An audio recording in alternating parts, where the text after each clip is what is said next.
ዘለቄታ ያለው ህይወት በህይወት ውስጥ ከምንወደው ሰው ጋር ማድረግ እንዴት ደስ ይላል። ታዲያ አሁን ያላችሁን ግንኙነት እንዴት ዘለቄታ እንደምታደርጉት በመነግራችሁ 3 ሐሳቦች የደስታን ህይወት ትኖራላችሁ። አንደኛውና የመጀመሪያው እውነታውን መናገር ነው። የሰው ልጅን የሚለያየው አንደኛው ነገር ቢኖር ውሸት ነው። ውሸት ከመለያየትም እስከ መጠላላት የሚያደርስ አስቀያሚ የሆነ ተግባር ነው። ስለዛ ወዳጅነታችሁን ለማዛለቅ እውነተኛ መሆን ሳይኖርባችሁ አይቀርም። በገርማችሁም የሰው ልጅ በጣም ግልጸኛ ሰውን ማንም ይፈልጋል። እናንተም ብትሆኑ ድብቅ ሰው ግን ሊታመንላችሁ የማይችል ወይም ሸክም ይሆንባችኋል አይደል? ስለዛ ነገሮቻችሁን በሙሉ በመደባበቅና ውሸት በመነጋገር ለወዳጅነታችሁ ሸክም አትሆኑባቸው። ሌላኛው እውነታውን በመናገር በወዳጆቻችሁ ዘንድ እምነትን እንድታገኙ ያደርጋቸዋል። እምነታቸው በእናንተ ላይ ከጣሉ ደግሞ ግንኙነታችሁ ያማረ ይሆናል። በተጨማሪ የምነግራችሁ ነገር ቢኖር ከሰዎች ጋር የመጀመሪያ ግንኙነት ስታደርጉና ያንን ሰው ወዳጃችሁ ልታደርጉት የምትፈልጉት ከሆነ በእውነት አቅርቡት። ያለበለዚያ የግንኙነታችሁ መሰረት ከውሸት ጋር ከሆነ እውነታው የተገለጠ ዕለት ያ ወዳጅ ያደረጋችሁት ሰው እመኑኝ አሁን ከወደዳችሁት በእጥፍ ይጠላችኋል። የምትቀርቡትንም ሰውም ሆነ የቀረባችሁትን ሰው ግንኙነቱ ላይ ድብብቆሽ እንዲሁም ውሸትን በጭራሽ እንዳታስተናግዱ። ይልቁንም እውነተኛ በመሆን ወዳጅነታችሁን ታማኝነታችሁን አሳዩት እንጂ የውሸት ንግግር በማድረግ በእናንተ ላይ ያላቸውን የግንኙነታችሁን መሰላል አትበጥሱት። እኔ የሚመስለኝ መሆን ያለበት እውነታውን ተናግሮ በመሸበት ማደር ለኛም ለወዳጃችንም መልካም ነውና እውነታውን በመናገር ግንኙነታችሁን አሁን ካለበት የበለጠ እንዲጠነክር እውነትን ተናግሮ በታማኝነት ማሰር ቀላል ዘዴ ይመስለኛል። ሁለተኛው ገመና ሸፋኝ ሁኑ። ከጓደኞቻችን ጋር ከእናታችን፣ ከአባታችን፣ ከእህታችን፣ ከወንድሞቻችን እንዲሁም ከወዳጆቻችን ከምንላቸው ከብዙሃኑ ለምንድን ነው ከእድሜያችን ከግማሽ በላይ የሆነውን ህይወት አብረን የምንኖረው? የአንዳችንን ክፍተት አንዳችን ስለምንደፍነው ነው። እናት የልጇን ክፍተት በመናገር እህት የወንድሟን ክፍተት በመናገር አባት የልጁን ክፍተት፣ ጓደኛ የጓደኛውን ክፍተት በመድፈን የሚያስቀና ህይወት የሚኖሩት ሰዎች አውቃለሁ። እኔ የምኖረውም ይህንኑ ነው። ይኸውላችሁ ሲጀመር እኛ ሰዎች የተፈጠርነው የአንዱን ገመና አንዳችን እንድንሸፍን ነው።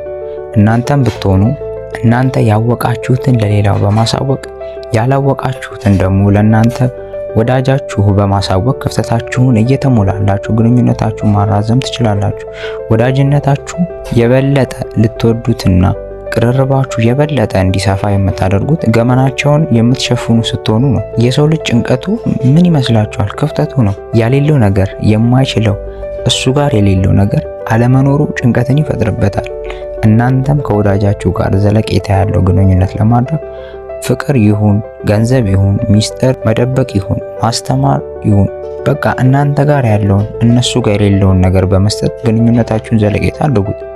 ሶስተኛውና የመጨረሻው መመሳሰል ነው። ማንም ሰው የወዳጅነታችሁም እድሜ ዘላቂ እንዲሆን እኩልነታችሁ አብራችሁ መዝለቅ ይኖርበታል። ብዙሃኑ ልዩነትን ስትፈጥሩ ማንም ሰው አይፈልጋችሁም። ሱሰኛን ነው የሚፈልገው። ጓደኛውም እንዲሁም የሚፈልገው እሱ የሚጠቀመውን ሱስ የሚጠቀመውን ነው።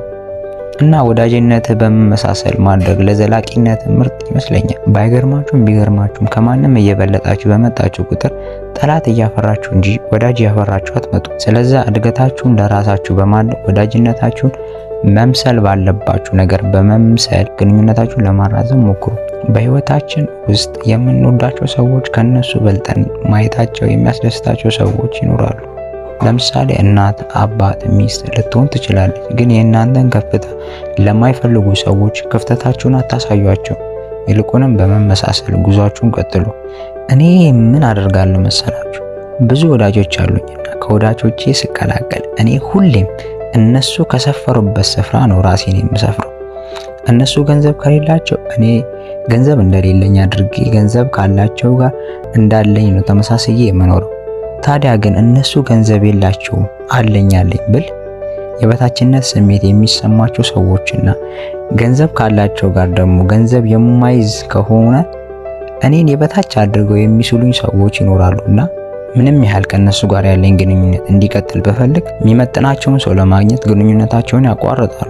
እኔ ግርም የሚለኝ ነገር ቢኖር ይህ አስተሳሰብ ግን በእኛ ኢትዮጵያ ብቻ ነው እንደ ያለው። የአንዱ ተሽሎ መገኘት ለሌላኛው ውድቀት መስሎ የሚሰማን ለምን ይሆን? የማንም ዓላማ የማንም የስኬት መንገድና የማንም እድል የተለያየ ነው አይደል እንዴ? ታዲያ የእድሉን መለያየት አለማወቅ ነው ወይስ እዛ እነሱ ባሉበት ስፍራ እኛም አብረን መሆን አለብን ነው? እነሱ ያላሳኩትን ነገር እኛም ሳናሳካ አብረን መቀጠል ነው? ግራ ነው የሚገባኝ።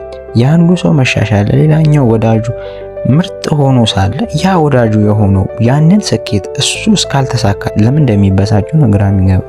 ግን ይህ ለማንም መልካም መስሎ አይሰማኝ። ስለዛ ያው እናንተው ብትሆኑ የወዳጃችሁን ስኬት በመመልከት ደስታ ይሰማል።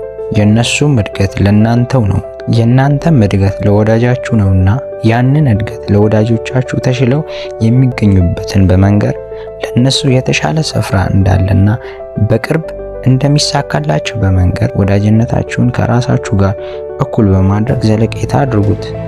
ስላዳመጣችሁኝ አመሰግናለሁ።